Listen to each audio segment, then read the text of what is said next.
গণনা চলছে, কিন্তু আমি স্পষ্টভাবে বলতে চাই যে নির্বাচন কমিশন ইচ্ছাকৃতভাবে গণনাটাকে দেরিতে করাচ্ছে।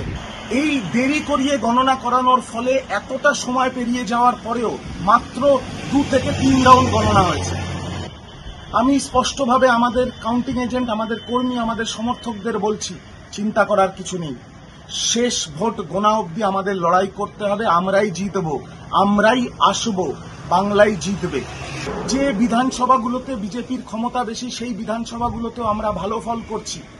আরেকটা কথা আমি নির্বাচন কমিশনকে প্রশ্ন করতে চাই যে আপনারা কেন 293টা বিধানসভার ট্রেন্ড দেখাচ্ছেন না? 70-এর বেশি বিধানসভার এখনো আপনারা ট্রেন্ড দেখাচ্ছেন না।